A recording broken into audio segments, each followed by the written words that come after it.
አይቴ ብሔራ ለጥበብ በስመ አብ ወወልድ ወመንፈስ ቅዱስ አሐዱ አምላክ አሜን። የልዑል እግዚአብሔር ቤተሰቦች፣ የመስተዋት ሚዲያ ተከታታዮች በልዑል እግዚአብሔር ስም እንደምንሰነበታችሁ አሜን። በምሕረቱ በቸርነቱ የሚጠብቀን አምላካችን ስሙ የተመሰገነ ይሁን። ዛሬም ሳምንታዊውን አባቶችህን እወቅ የሚለው መርሃ ግብር እንቀጥላለን።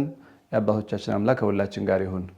በዛሬው መርሃ ግብራችን ታሪካቸውን የምንዘክረው መልአከ ብርሃን ወልደ ተክሌ ይባላሉ። የታላቁ ሊቅ መምህር አካለ ወልድ የወንድም ልጅ ናቸው። መምህር አካለ ወልድ እንግዲህ አለቃ እስጢፋኖስ፣ አለቃ ወልደ ሩፋኤል፣ አለቃ አጽሜ፣ አቶ አየለ፣ አቶ ወልደ ዮሐንስ፣ አቶ ወልደ መስቀልና እመት እትዬ ሰርጹ የተባሉ እህትና ወንድሞች ሲኖሯቸው ከነዚህ መካከል አለቃ አጽሜና አለቃ ወልደ ሩፋኤል በደንብ ባይታወቁም አለቃ እስጢፋኖስ ግን እጅግ የተማሩ እሳቸውን ተከትለው መጥተው ከሸዋ ወደ ወሎ፣ ከወሎ ወደ ጎንደር አብረዋቸው ተምረው እንደውም በጎንደር ቅኔያቸውን ሲቀኙ ዘይንእሶ ያብዮ እሱን እናደንቀው ነበር፣ ደግሞ ትንሽየው ከትልቁ ሊበልጥ ነው እያሉ ያደንቋቸው እንደነበር በታሪክም ይታወቃል። አለቃ እስጢፋኖስ እንግዲህ ያው መቃብራቸው በታላቁ ገዳም በሐይቅ ቅዱስ እስጢፋኖስና አቡነ ኢየሱስ አንድነት ገዳም በስተምስራቅ በኩል የጌታው መምህር አካለ ወልድ ታናሽ ወንድም አለቃ እስጢፋኖስ ከዚህ አርፈዋል ተብሎ ሐውልታቸው ታውቆ ተቀምጦ የሚገኝ ነው። በአብዛኛው ግን ሊቃውንት የሆኑት የወንድሞቻቸው ልጆች ናቸው።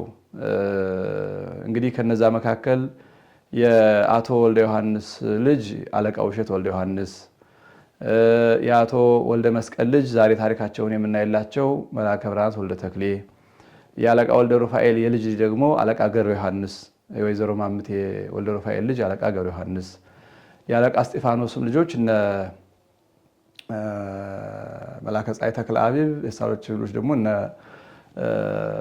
ዮሐንስ አፈወርቅ ወይም ኤስድሮስ እየተባሉ የሚጠሩ ትልልቅ ሊቃውንት አውጥተዋልና የሊቃውንት ቤተሰብ ነው። እንግዲህ እንዲህ የሆነበት ምክንያት መምህር አካለ ወልድ ከሸዋ ወደ ወሎ መጥተው ቦሩ ሜዳ ላይ ጉባኤ ሲተክሉ ወንድሞቻቸው ሁሉ ወንድማችን በኢአማንያን መካከል ተቀምጦ ብቻውን አንተውም ብለው ቤታቸውን አፍርሰው ቤተሰቦቻቸውን ከብቶቻቸውን ነድተው ሄደው ቦሩ ሜዳ ሰፍረዋል አብዛኞቹ ወንድሞቻቸው።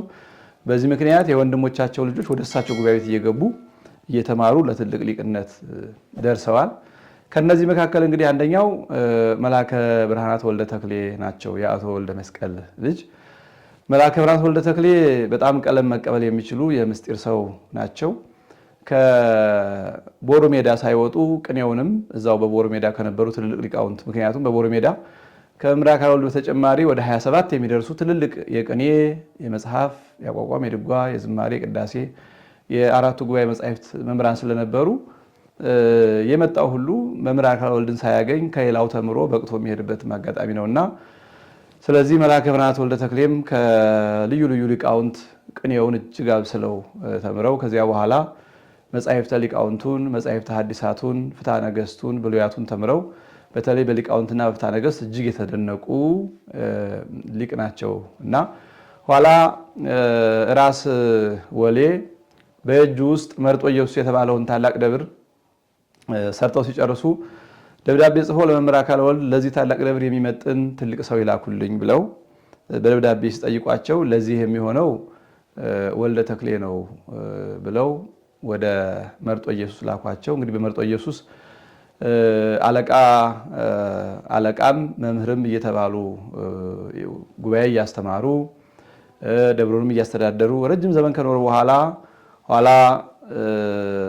ያጎታቸው ልጅ መላከ ፀሐይ ተክለ አቢብ ሲያርፉ በመላከ ፀሐይ ተክለ አቢብ ተተክተው ቦሩ ሜዳ ስላሴን በሚያስተዳድሩበት ጊዜ ያን ጊዜ እንግዲህ መላከ ብርሃን የሚለውን ስም የቦሩ ደብረ ብርሃን ስላሴ ስም ስለሆነ መላከ ብርሃን የሚለው ስም ያኔ ወጥቶላቸዋል።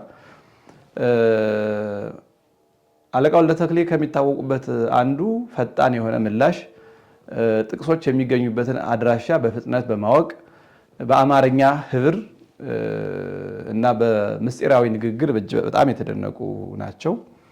ከዚህም የተነሳ በንግግሮቻቸው ነገስታቱንም መኳንንቱንም ገሰጽ የማድረግ ልማድ አላቸው። በተለይ ከጃንሆይ ከቀዳማዊ አፄ ኃይለ ሥላሴ ጋር እጅግ በጣም ቅርበት ነበራቸው። ከልዑል ራስ ካሳ ኃይሉ ጋር ደግሞ ጭራሽ እንደ ታላቅ ወንድምና እንደ ታናሽ ወንድም ወይም እንደ ጓደኝነት ያለ ቅርበት ነበራቸው። ከዚህም የተነሳ በቀበና አቦ ቀዳማዊ አፄ ሥላሴ ልዑል ራስ ካሳ ኃይሉና መላከ ብርሃናት ወልደ ተክሌ ሲያስቀድሱ መላከ ብርሃናት ይደነቃሉ። ዝም ብለው ብቻቸውን መላከ ብርሃን ምን ትደነቃለህ ይሏቸዋል አፄ ሥላሴ። እንደ የእግዚአብሔር ስራው ገርሞኝ ነው እንጂ ይላሉ። የእግዚአብሔር ስራው ምን ጊዜ ግሩም አይደለም ወይ? ዛሬ ምን አዲስ ነገር ተፈጠረና ነው የሚገርምህ? የእግዚአብሔር ስራው ምን ጊዜም ግሩም ነው። ዛሬ ምን አየህ አሏቸው።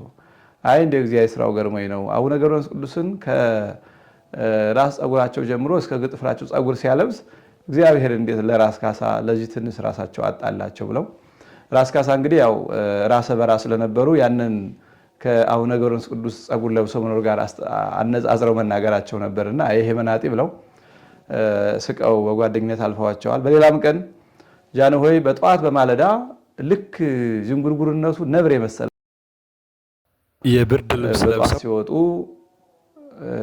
አለቃ ወልደ ተክሌ እጅ ነስተው ተገርመው ቆሙ። ምን ሆነሃል? ምን ሆነ ተገርመሃል? ይሏቸዋል። ግብር ቢቀየርብኝ። ምን ግብር ተቀየረብህ? እስካሁን ለንጉስ የሚገባ አንበሳ መምሰል ነበር፣ ዛሬ ሌላ መስለው ወጡ አሏቸው። እንግዲህ ነብር መስለው ለማለት ነውና አይ ይሄ መናጢ ይሄን ብርድ ልብስ አይቶታልና እስኪ ይህን የመሰለ ከግምጃ ቤት አውጡና ስጡት ብለው አውጥተው ሸለሟቸው ይባላል። እንዲህ በነገስታቱ በመኳንንቱ መካከል ትልቅ ባለሟልነት ያላቸው በርካታ ሊቃውንትን የሚያስተማሩ ትልቅ ሊቅ ናቸው። በቅኔውም በጣም የተመሰገኑ ናቸው። በተለይ መምህር አካለ ወልድ ባረፉ ጊዜ ሀዘናቸውን በቅኔ ገልጸው በየሊቃውንቱ ተጽፎ ይገኛል። በዚህ ቅኔያቸው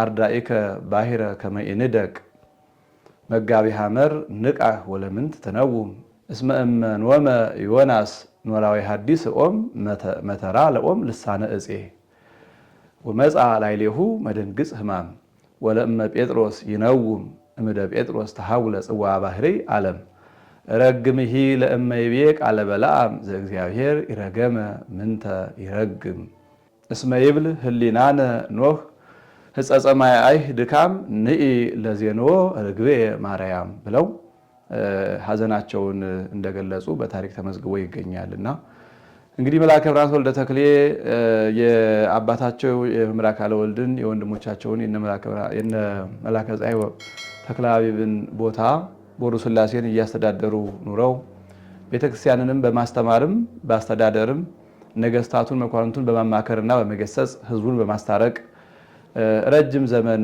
ኑረው ጠላት ኢትዮጵያን በወረረ ጊዜ በጠላት ዘመን አርፈው በዚያው ተወልደው ተምረው ባደጉበት በቦሩ ሥላሴ ተቀብረዋል።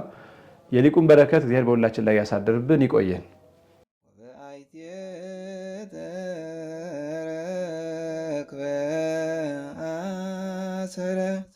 ፍሬ